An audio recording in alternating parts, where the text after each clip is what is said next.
but is Kelly fine with it? I mean, I don't have a choice, so. Sorry. And then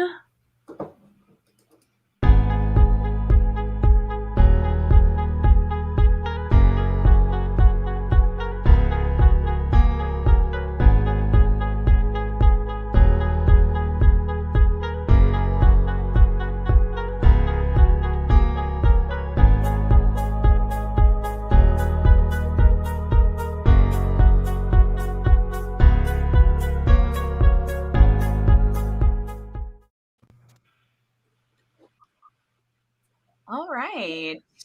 So you've studied your butt off, landed the interview, passed the whiteboarding exercises, nailed the behavioral interview, and finally got the job. Congratulations on your new positions. So now what? Today, we're sharing some of our experiences to help you transition into your job as smooth as possible.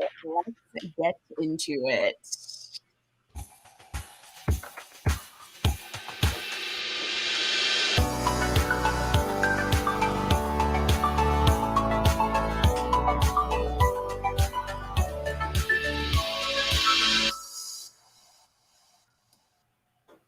Something we often discuss on the podcast is productivity.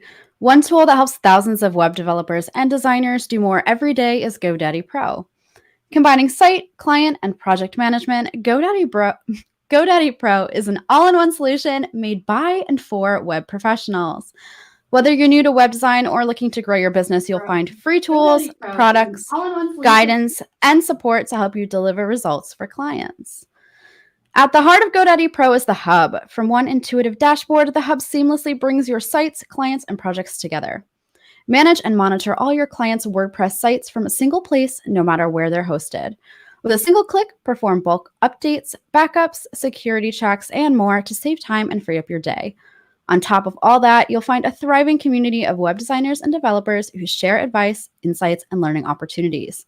GoDaddy Pro is free to join, so head over to go.me/ladybug to get started. Again, that's go.me/ladybug. Yay! Thanks for the sponsor role for GoDaddy. I appreciate it. So welcome, everybody. And hello, ladies. How are you this fine Monday morning at 9 a.m. Central Time? I know it's 10 in Kelly's, and it's about 3 where you are, Emma? It's 4 here. We actually just switched the clocks on Sunday. Oh, that's right. Oh, welcome to the future. That's different. That's interesting. I wish that would stop, but that's okay. It's fine. Yeah. So quick question. Hold up.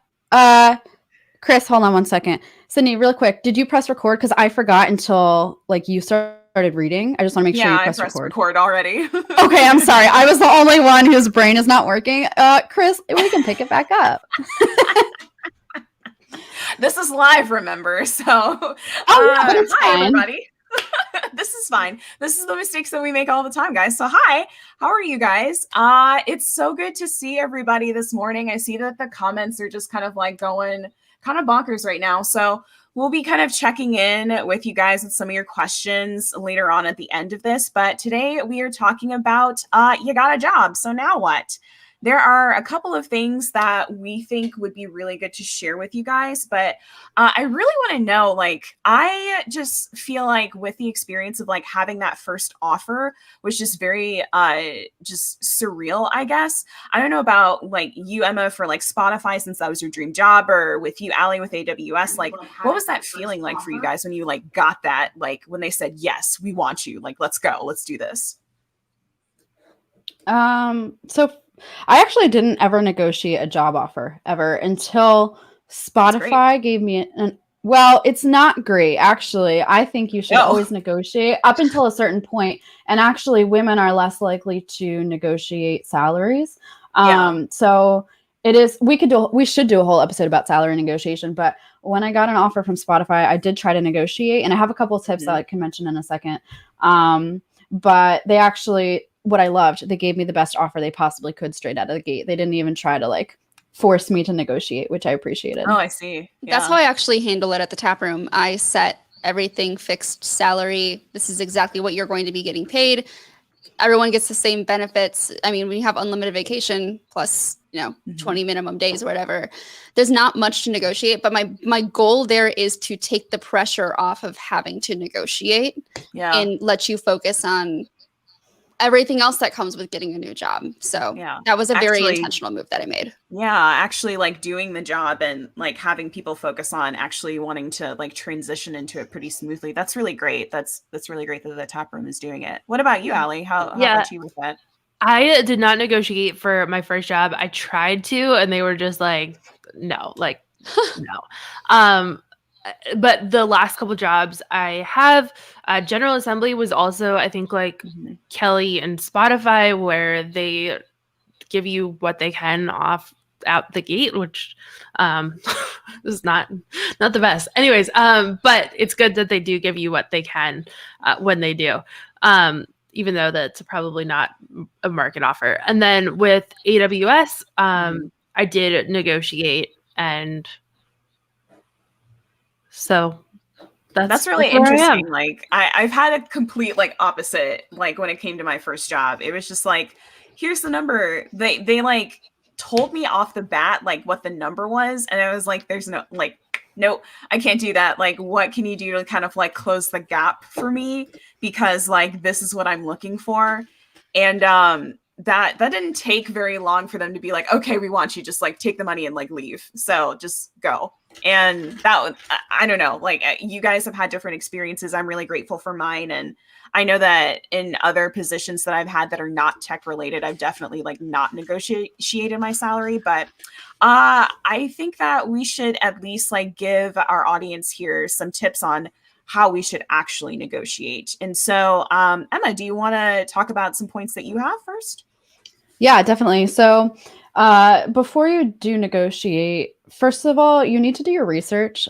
I find that a lot of candidates, from what I've seen and from what people have said, a lot of candidates try to negotiate for the hell of negotiating, and they don't actually do their market research. So you need to do some research to see how much is your position paid on average for your geographic location and given like the job requirements. That's like Glassdoor is a really great website to check related salaries for your job role. But yeah, you need to have like some semblance of an idea of like what you should be expecting to receive.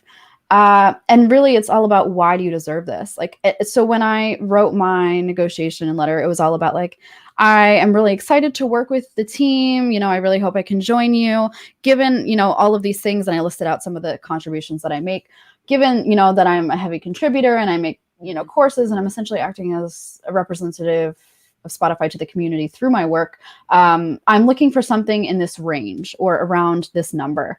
What do you think? And just remember, like, your recruiter wants to help you, but they do have constraints. And so you need to recognize this and make it clear that you really do want the job. Don't say like, oh, if you don't give me this, I'm gone. No ultimatums. If you give them an ultimatum, they're probably going to rescind an offer, which I've never had happen, but I have heard horror stories.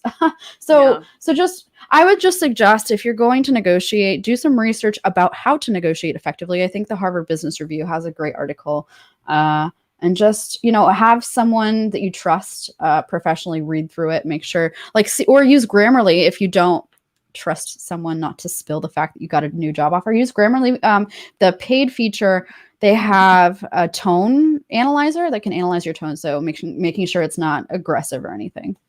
I will say with one caveat, okay, always don't give ultimatums, but I also see if you negotiate and it's completely reasonable and that company rescinds the job offer, consider that a blessing in disguise, because that's generally a red flag if the company is just like work environment.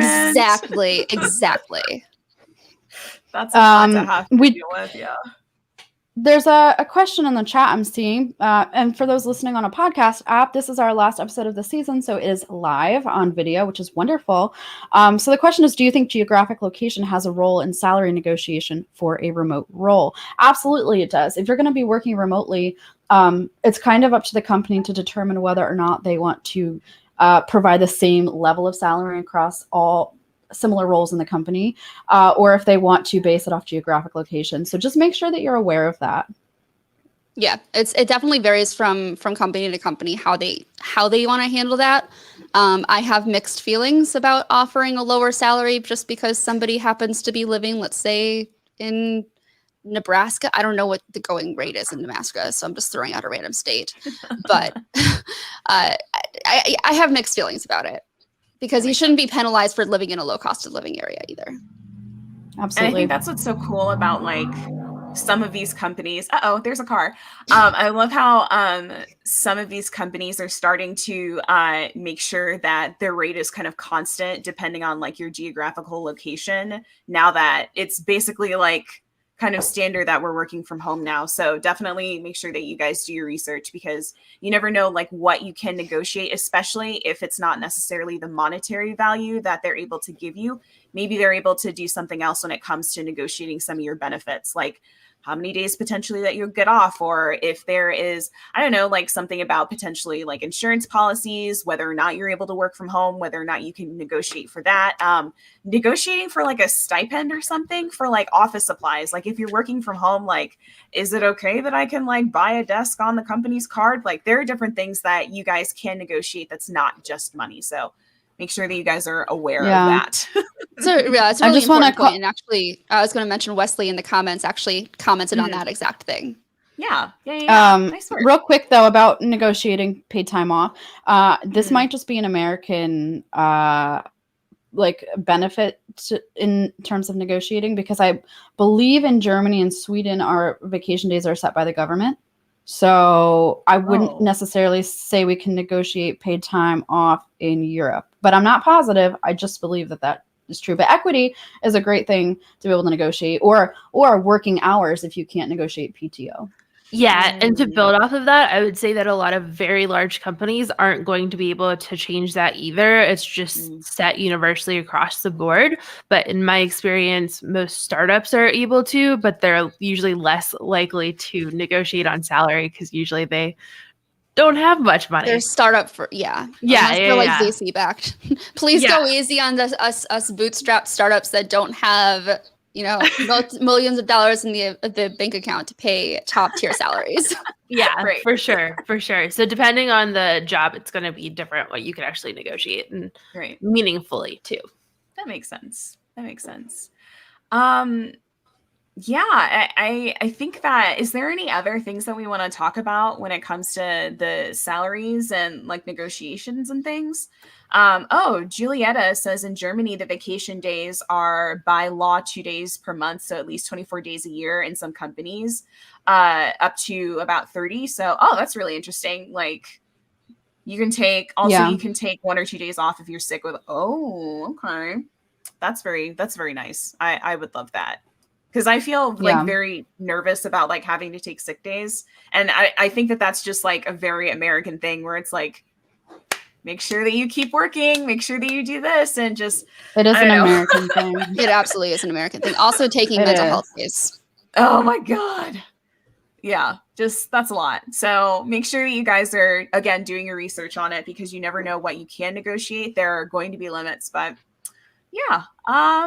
Moving on, I think, now that you have gotten the job, potentially after you've negotiated your salary or negotiated your benefits, there's going to be a lot of housekeeping that I think that you guys should be making sure that you do, at least like the first couple of weeks on the job. I feel like in the first 2 weeks, I'm very like anal about this myself. So, there are a couple of things that I feel like we should be doing over the course of those few weeks, especially because this is just going to kind of determine like what exactly the pace that you're going to go at when it comes to your job for like the rest of the time. So expect to feel overwhelmed, especially like in a developer position or some type of tech position. You're not going to always know what is like going on or what technologies you're going to be exclusively using, who you're going to be able to talk to about like different things that you might need on your team. like the hierarchy necessarily of like who like your management is, who you need to talk to in HR about different things. So there's a lot to kind of go through when it comes to figuring out like the different like nuances of your company or just your department or just in general a whole new career. So just be mindful, expect to feel overwhelmed, and it's okay to be figuring these things out, and it's okay to be asking these questions. And I don't know, I feel like with when I had transitioned into a tech job, like the first thing that I did was like I asked one of my coworkers as well as my manager, just like I went out for a coffee with them. I went one-on-one. I just got some like basic like personal questions answered about them. Like I got to know them a little bit better and they got to know me a little bit better. And I'm sure that it's going to be different depending on whether or not somebody's going to be working from home, but getting your basic questions answered from them and then being able to have like that kind of way to kind of slip in and like have them be your ally or friend or like a lunch buddy or something. I think that that's not a bad way to like start off your transition into a new role. So Yeah. I would actually go beyond that, and I would say it's to schedule like a half an hour one-on-one with every person that you think you're going to be working with directly, because the most important thing that you can do early is to build trust and to build up relationships with these people, because you're going to eventually need them in order to get things done or to ask questions to, or in order to collaborate with them on things. You're going to need to get their opinion. And so building up that relationship early and talking about both what they do in their job, what their role is, what their day-to-day looks like, but then also who they are as a person. So you can sidebar them in meetings and be like, oh, you know, how was your weekend or whatever. I think that those types of things go a really long way, and building those relationships up before you have to have the more difficult conversations with them down the road is really important. That makes I want to stress like this goes beyond those like your coworkers, anyone tangentially related to your job. Like expand out in the company. Yep. I wrote a blog post called 5 Reasons Why Spotify's Onboarding is Better Than Yours, which is a sassy ass title, and I'm here for it. But it kind of relates to Allie's point. So when I first joined, they set up a Trello board for me with different pipelines corresponding to the different weeks, the first like 6 weeks or so that I was there, or like months. And they had different tasks. And I had a card for every single team member. So there was a whole column with everyone's all the team members, their photos, their bios, everything about them, and then a card that said schedule a 30-minute one-on-one with every single person, and I had to check it off every time I did. They also assigned me a buddy. So even before I joined, I was in email contact with this person. They attended some of my meetings with me, even if they didn't have to be there, just for like, you know, emotional support.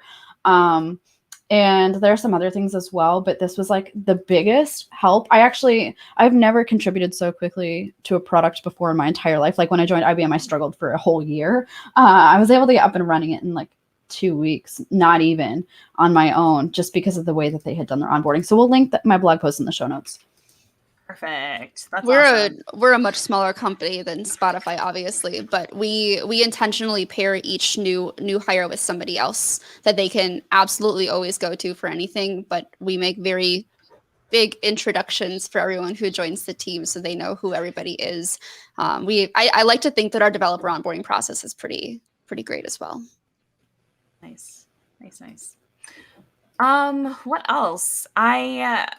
I think that we should also kind of talk about, and I feel this way, I don't know about you guys, making sure that you set your boundaries when it comes to work early, because I feel like, I don't know if there is anybody else that kind of feels the same way, that it's not always important to stick around to like after office hours or after like common work hours to like know everything in the book, every single little detail and nuance that people tell you to like do. And I feel like that's also kind of a setting like actual like strong boundaries for like between your work and personal life, especially if you're working from home, and setting the precedent that you're always available is not going to be good for you in the long run, especially if you feel like this is that you're feeling obligated because, oh, like I'm new, I need to make sure that I'm learning everything. It's really not always going to be that important to know something and like stay on after hours just to like get that little thing. I'm sure that there are ways and processes for you to make sure that you get whatever questions that you have like answered. And so I normally set reminders throughout the workday for when I need to get my ass up, when I need to go eat lunch, when I need to go take a walk. I bought my Apple Watch recently just to make sure that I was able to have that like, hey, get up. I need you to get up. I need you to walk around and do like whatever. You know what I'm saying? Like, it's really important for me to set those boundaries because I know that I will commit too much. There will be too much stuff going on, and I feel like it's important and it's not always important. What about you guys? What do you think about that? I think setting professional and personal boundaries is important. Like, I make it very clear to my friends and family that like, hey, I'm not going to respond right away. I'm not like an instant communicator. I hate actually using my phone to communicate. So there's a good likelihood that it'll take me like 2 weeks to get back to you. And so I do that personally and professionally. That's a like, good one. Yeah. I think also getting comfortable with your setup is so important early as well. In that, like my new job at AWS, I guess it's not that new anymore. I'm 7 to 8 months in, but I have Outlook for the first time. I've always had Google Calendar and Google Gmail and all of that set up. And so it was a whole new setup to get used to Outlook. It is so different and so confusing. And so I think that this links into that knowing how to turn off notifications at certain times or make it so that my notifications are filtered the correct way on there. So getting used to that setup, I think, is really important early on as well. But yeah, I agree. Set those precedences early of maybe not responding to messages outside of work hours. If you are normally somebody who takes lunch breaks, do that. I feel like I just don't when I work remote because, I don't know, it feels lonely to me or something. But set those precedences early because if you don't, then you're just going to keep doing that your whole entire time working there, probably. Oh, one thing I wanted to mention, it's not necessarily boundary related, but it is related to like getting to know your team. Sorry, I didn't mean to like steal that from Allie. I just wanted to mention before I forget. In Swedish culture, we have this concept called fika, and basically the idea is to get a coffee and a pastry with someone and just talk and spend time actually off of your devices. And we have this scheduled for my team every day for 30 minutes in the afternoon just to check in with each other and not talk about work. So this can also be an idea that you bring to your team, especially if you're remote. Even if you're not remote at some point, if we're in the offices again, doing a fika or a coffee break is really nice, especially like we did one-on-ones walking outside. So it was nice to social distance, but also see someone. Right. Yeah, that's really nice. That's a really nice concept. I feel like with me kind of knowing that I want to work remotely a little bit more, now that I do have like the space and kind of the mental capacity to kind of compartmentalize like what my tasks are during the day and not have so many like active things kind of going on around me, that would be something that I would consider like in a next position that I would get to personally get to know some people better, as well as my managers and potentially the hierarchy that I would like, I guess, like report to and things. So that's actually a great suggestion. Thanks for that. One thing I want to call out, speaking about trust and building relationships, is that we have an entire episode about cross-cultural collaboration. If you are working with people from all over the world, I highly recommend reading The Culture Map by Erin Meyer and listening to our episode about it, because we talk about how different cultures trust. There are two different kinds. There's affective trust and cognitive trust. I believe affective trust is like relationship-based trust. Or it might be the other way around, but one is relationship based, where you actually need to build bonds with your coworkers outside on a personal level, and the other is like the ability to trust them, like their professional expertise and like the fact that they'll actually get their stuff done. So highly recommend listening to that, especially if you're starting on a new team. Yeah, that's a good point. And I think that that's also really important to make sure that not only are you trying to make sure that you build that trust, but in some spaces, I'm going to put this out there, that making sure that you build that trust is incredibly important for Black and brown people that are going to be coming into these offices or working remote, especially in the tech industry. I've definitely had it where there have been experiences that I've had where like I have tried to build bonds with like different people, and there have been different situations where I feel like either that trust was broken by me or that trust was broken by that other person. And so that kind of like sets the precedent of like different impressions that people get of you. And so it's just really important to make sure that you hit that home. If you can, or read that book and make sure that you check out our resources in the show notes. Definitely do so. What was that book called, Sydney? I don't remember off the top of my head. All right. Thanks We for will that. add it to the show notes. I appreciate it. Thanks for calling me out on that.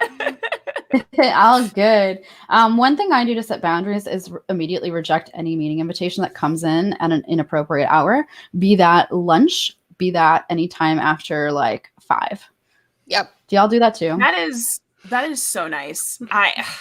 I have definitely had managers where they were like, depending on like whatever high importance, quote unquote, that they feel like it is, like they've asked me through lunch to get on a call for something that's like with production support or just like another meeting. And it's like, are you kidding me?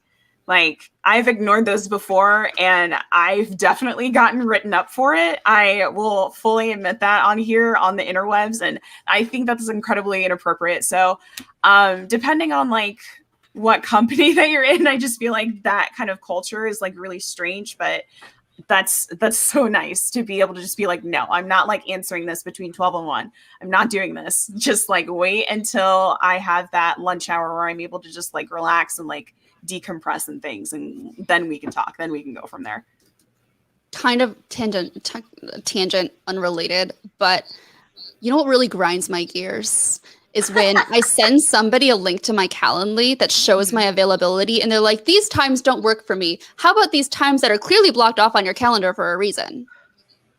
It's You know what sucks for me is trying to fill out a Calendly for someone, and it's either like 4 a.m. my time or 2 a.m. my time. Yeah, I think all these things are so difficult. I think, especially in this remote world, most of my team works Pacific time and I am in Central time. And so a lot of times I do end up working at hours that are imperfect for me. And that's just because I kind of have that privilege of working remote. And so my time zones are staggered. And then the other, what was I going to say? I don't remember. Okay, we should just move on then. Sorry, yeah, like if it's important, then it'll come back to you. Yeah, that's what'll happen. I think another thing to kind of set the precedent on like building those relationships and building that trust is also reporting and knowing the reporting structure and management hierarchy. And this is going to be like a kind of a, I don't know if it's a hot take or like just my opinion or whatever. But there's always going to be like the office policy and like the office drama. And you're going to need to know like who is who when it comes to like the different things that are going on in the structure of like management and things.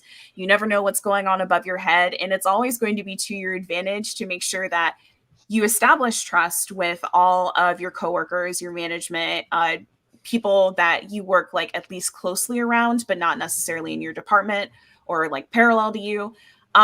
It's always, I feel like, about making sure that when people are speaking about you, like in the room that you are not inside of, it's always positive. So like knowing that there are going to be office politics wherever you are, making sure that you're not going to be exclusively like involved in anything that's like dramatic, and don't be a gossip. Like, don't do that. Just, you know, I understand the need to be like, oh my God, whisper. Like, it happens. We've all done it in some cases, but like, don't make that be the precedent of like the impression that you've like are giving off, because it's not, you don't want to be opinionated like way too fast when it comes to the different like topics and office drama. So I just wanted to throw that out there for some people, because it's very easy to get caught up with things like that. So don't do it. Just, you know.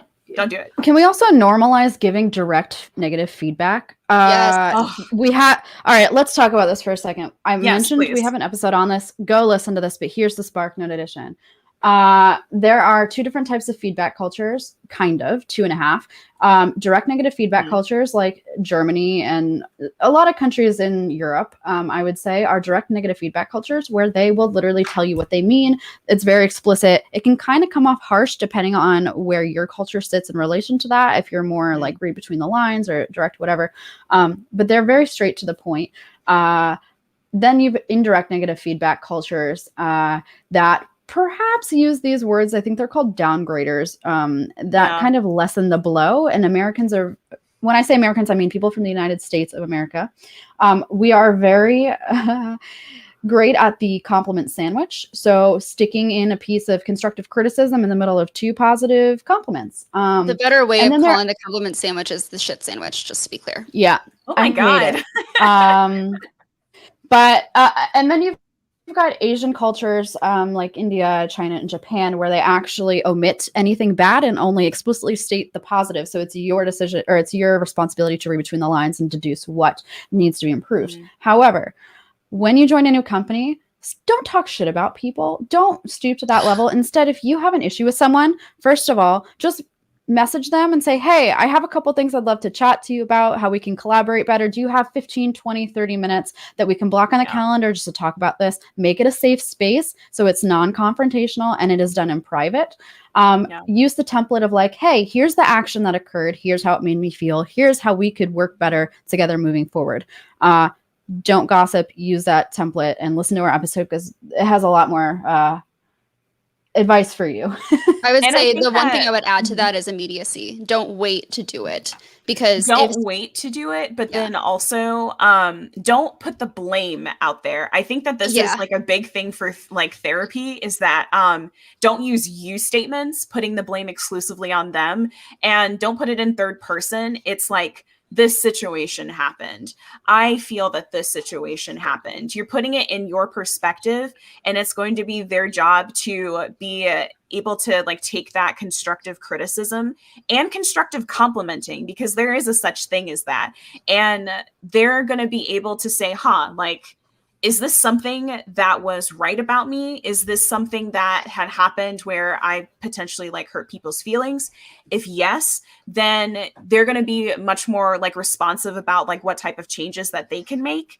And if no, some people will not understand that maybe they have offended somebody in some way and just kind of move on with their lives. It's okay to forgive people about that, because sometimes just like they don't realize that this is something that has hurt you. Hopefully in that explanation, you've been able to kind of say exactly like what has happened in the situation where like it was hurtful or disrespectful and things. But it will happen where there's going to be that like miscommunication where maybe the other person doesn't think that anything is wrong. Like, please don't hold that against them. It's different personalities. It's different type of projection degrees, and go to therapy about it if you're super like fucked up about it. I'm just saying. I also want to shout out the book Crucial Conversations. I highly, highly, highly, highly recommend every single person reads this book. It applies not only to work, but to just difficult conversations you have to have in your everyday life as well with relationships with anybody. We'll include a link to it in the show notes. Look it up. Crucial Conversations is what it's called. Highly recommend. Cool. I also want to say real quick that something you should really be thoughtful about when coming into a new team is that you don't have all the context. You don't know all the reasons for decisions. And so if you are coming in and are really, really opinionated right out the gate on everything and are wanting to change absolutely everything day one, don't.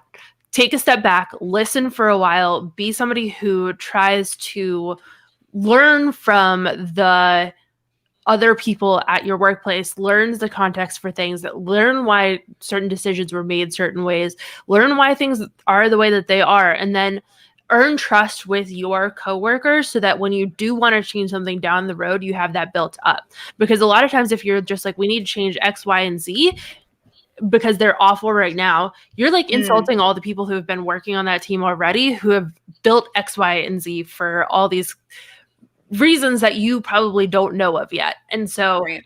take a step back, listen, be humble at first. Don't think that you're just coming in and like going to change everything right off the bat. Please don't try to bulldoze. Oh my God, the worst. Like Um, I've noticed this so often with people. I did that a little bit in my current role where someone had to be like, you need to pick your battles. And I was like, you're right. I do. I've been picking too many of them.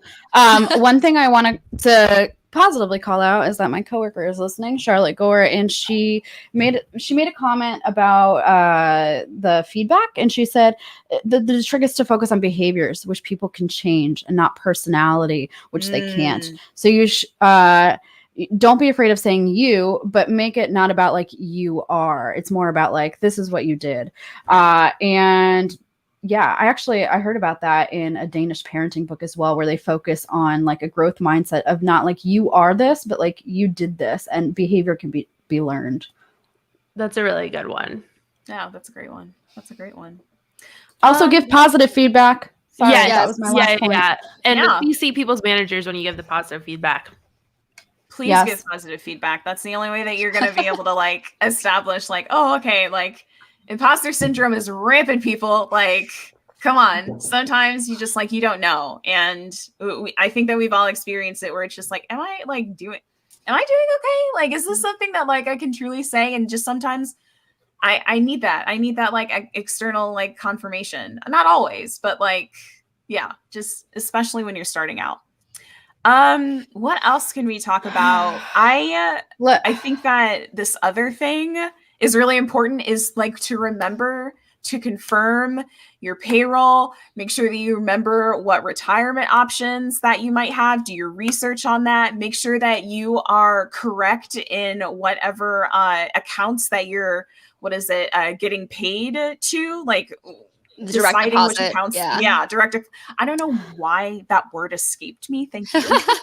I lived this life as the employer. So yeah, definitely. I mean, you should already know what types of benefits you're getting since you did sign the job offer and you did sign the employment agreement. But take advantage of these. Not every, especially if your company has a 401k in the United States. Right. That does not automatically opt you in. Make sure you opt yourself in if you want to take advantage of that. If your company offers some kind of match, like let's say a 4% match, that's free money. Do it. Yeah. So And insurance too. Sorry. Emma, go for it. I was just going to say, I didn't set up direct deposit when I first got to Sweden. And so I had to go like 2 months without a paycheck, and I had to like wire money from my US account. And sometimes my card didn't work. It was the most stressful situation ever. So set up direct deposit on day one. Yes. Yeah. Especially because we Also- only get paid once a month here. So I had to wait a lot Right. longer. Yeah. Oh my God. Also, shout out to Gusto. We use Gusto for our payroll solution. They make the onboarding process for new employees so incredibly easy. They are not paying me to say this. I am just a huge Gusto fan. That's awesome. Hashtag not That's really good. sponsored. Can we I think get it's them all to sponsor us? That would be nice. Hey, Gusto, if you're listening, hit me up. You know, I think this topic of conversation really revolves around making sure you know what your benefits are and utilizing them. So, when I joined Spotify, they had a lot of sessions about benefits, like a lot of benefit conversations. They offer, here are things I didn't know about. They offer like in vitro fertilization to couples in the US up to a certain threshold. They offer egg freezing for women who are not ready to have children yet, but want to someday. Like, these are all benefits that I wouldn't necessarily have known about if I didn't attend these sessions. So if you have them, do them. That's awesome. If they don't, make sure you read the company's handbook. I know it does not sound like a fun read. Read the handbook. It's very helpful. Also, some of us pay an attorney a lot of money to draft a handbook. So put the money to good use. Yeah. That Yeah. makes sense. And if you work for a big company and they give you like a checklist of things to do, actually go through that checklist of things to do. I think Yeah. Emma and I both had this experience recently, me with AWS and her with Spotify, where AWS gave me this massive checklist of things to do.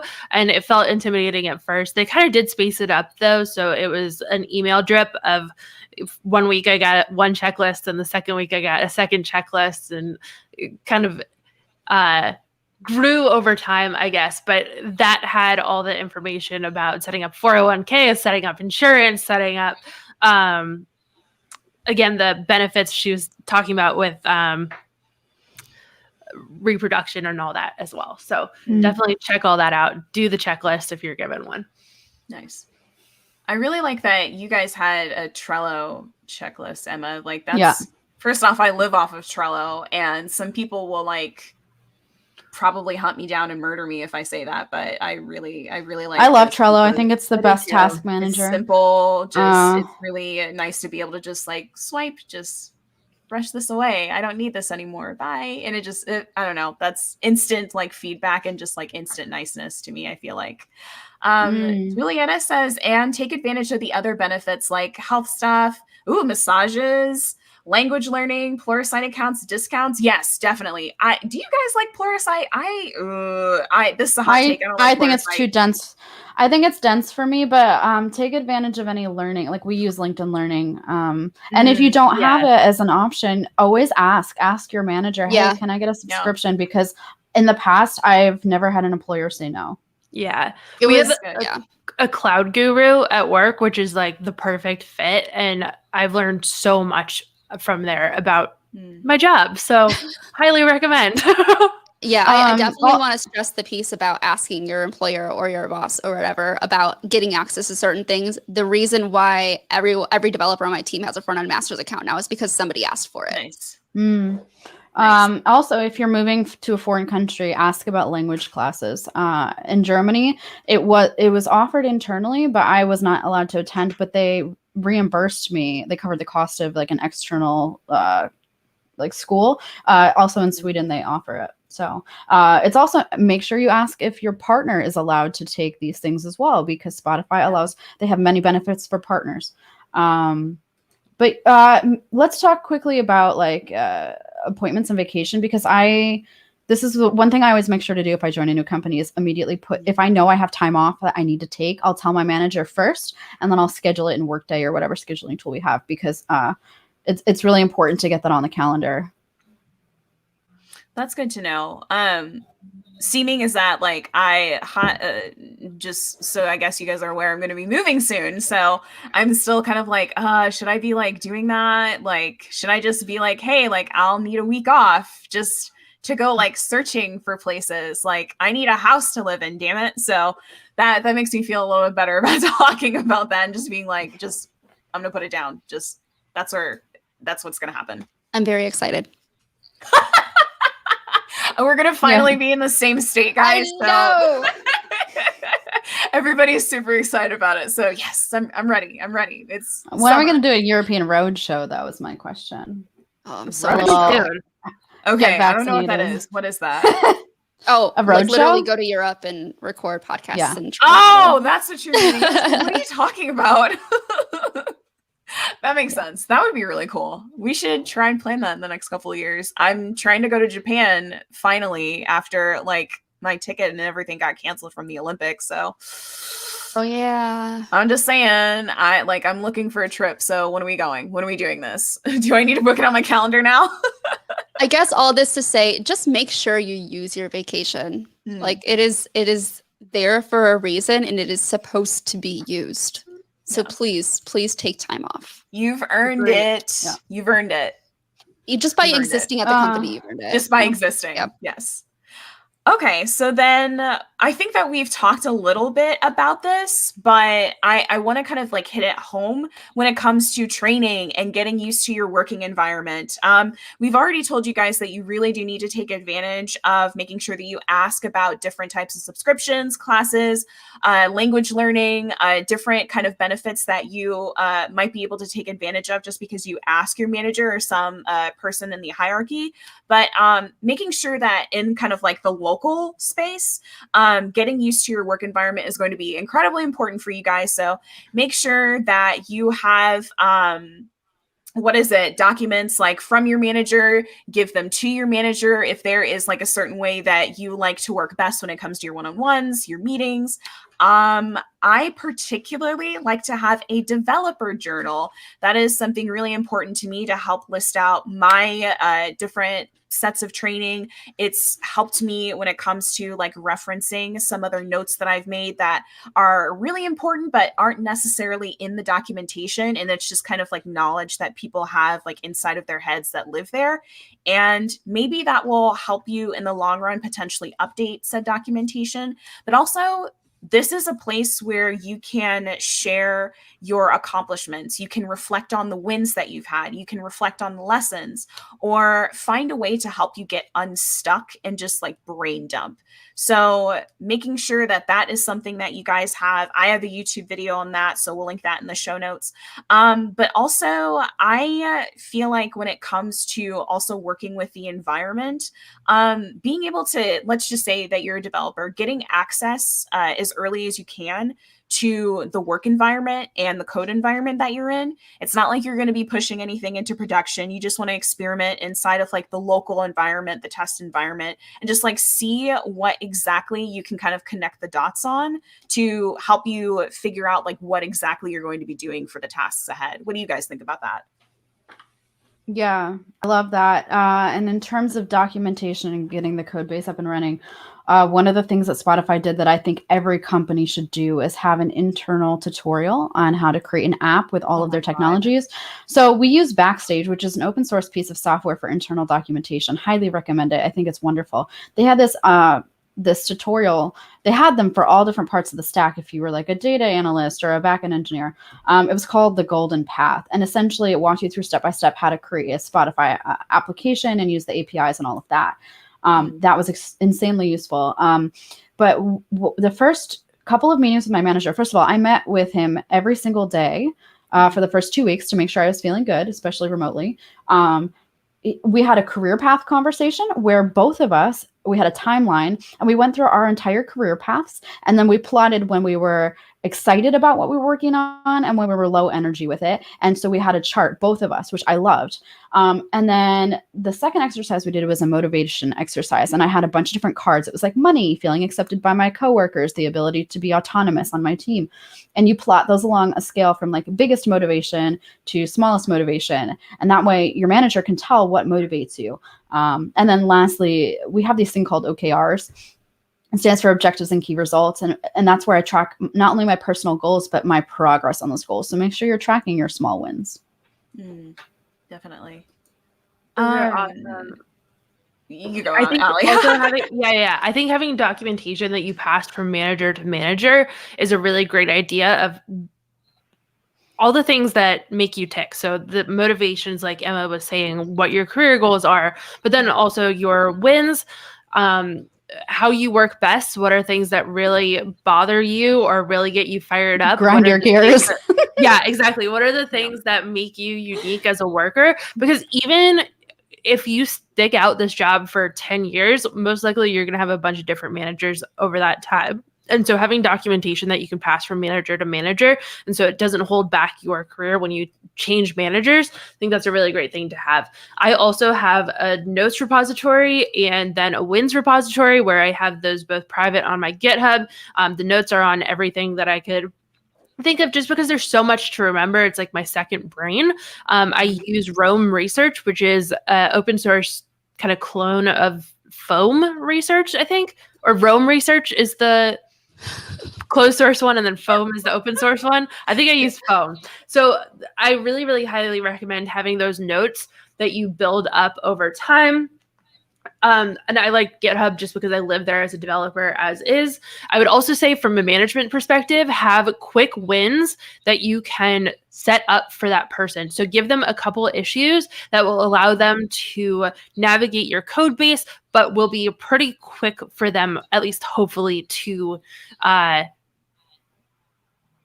finish and complete and make it so that they feel accomplished early on. That makes sense. I have a question here that I'd like to address. Caitlin Floyd had asked, when you're starting a new job, how much learning should be on the clock and how much should be off the clock? I think that depends. It's very much dependent on the company. Yeah. I don't expect you to do any additional, like if I hire you to build Shopify stores and you don't know Shopify yet, I'm not going to expect you to work overtime on your own time to learn Shopify. I'm literally paying you to learn that. I think that I had the expectation where I was supposed to be learning always off the clock. And in some ways that left me very burnt out and very stressed and very demotivated about the different projects that I was on at one time. And so when I stopped doing that, I felt much more like appreciative of like the resources that I was given to do everything on the clock, like at certain times, because I don't know, maybe sometimes it's not like appropriate to like be sitting down and like learning things when you're supposed to actually execute. But I think that also just like depends on like the like structure of the company and like how like strict that is. I don't know. I have different kind of takes on that, but what do you guys think, Emma and Allie?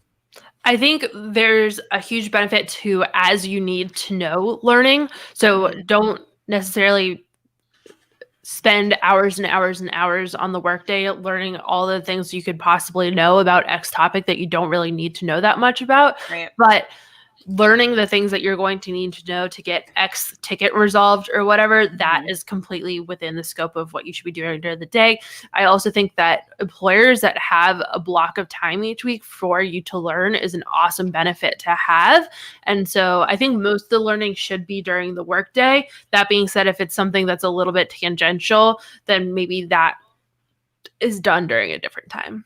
Got it. Yeah, agreed. We do these we call them hack weeks, where every month, I think, they give us a week to literally hack on whatever we want. We can build something or we can learn something.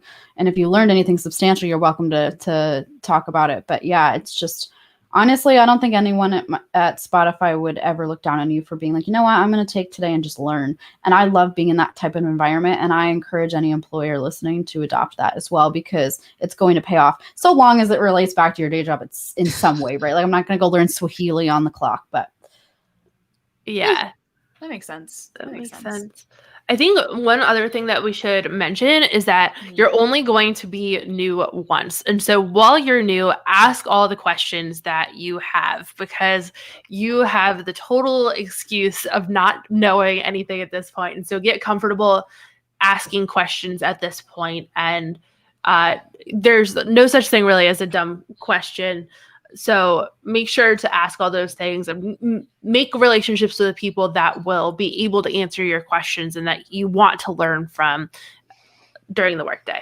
And for anybody that's listening, that's a more experienced developer that's potentially teaching other people, especially like new recruits or new developers, please stop saying that shit is easy, because depending on like the scope of whatever you're doing, it might be like easy for you because you've done it for years. That doesn't mean that it's going to be super easy or super like obtainable to that person that is, first off, overwhelmed when it comes to their new job, and second off, like maybe has never like seen anything like that before, or has not used any of that knowledge to the specific extent that you are saying that it is easy. So stop saying that shit. It needs to be out of your vocabulary, period.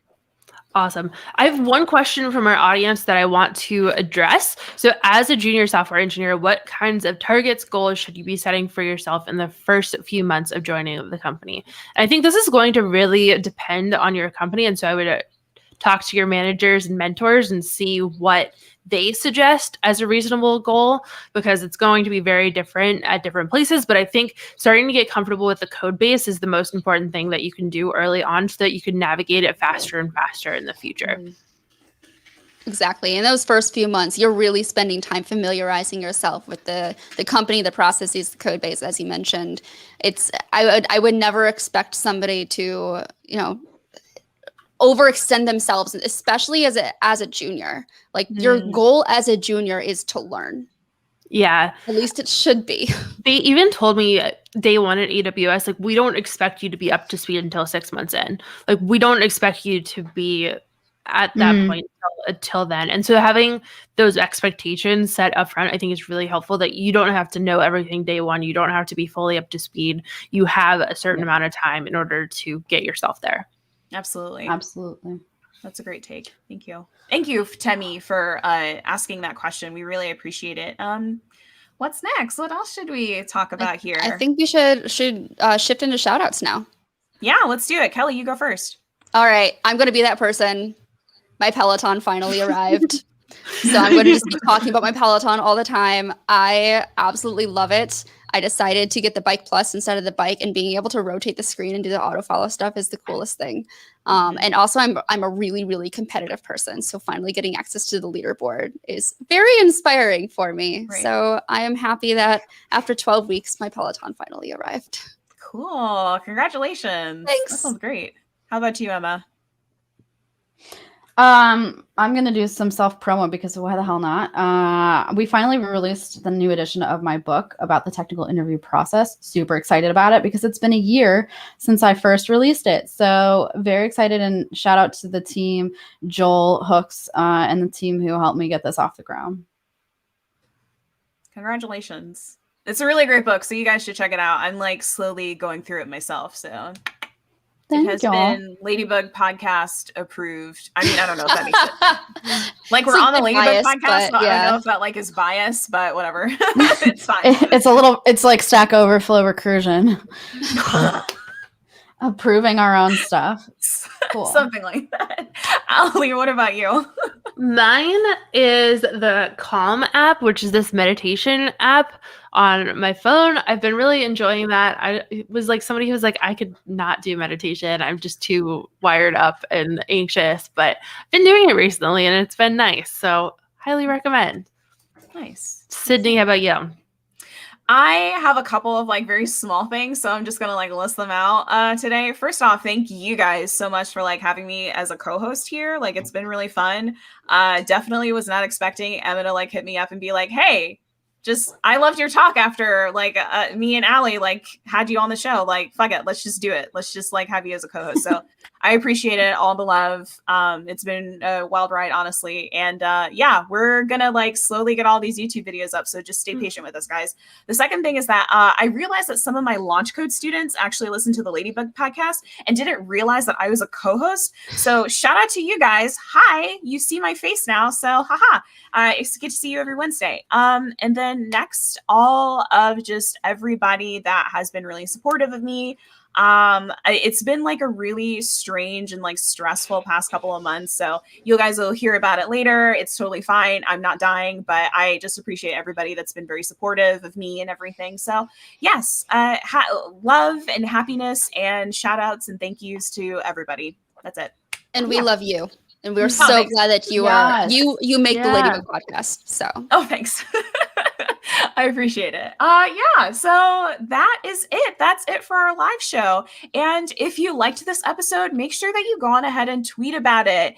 And because you have tweeted about it, we will select one tweeter to win a copy of Miss Emma's free book this week. We're gonna give a free copy, so just make sure that you guys tweet about it. It's not free actually, but we are going to be sending out a free copy. I don't know why I said that, but anyways, this is our last episode of the season. Like, I think that it went pretty successfully, ladies, so I think it did. But we will be seeing you guys in a couple of months for season 6, and we'll have more resources in the show notes and things, and that's it. We love you guys. Thanks so much. And this is the Ladybug Podcast. Thanks for watching. Awesome. Thanks, guys. Bye.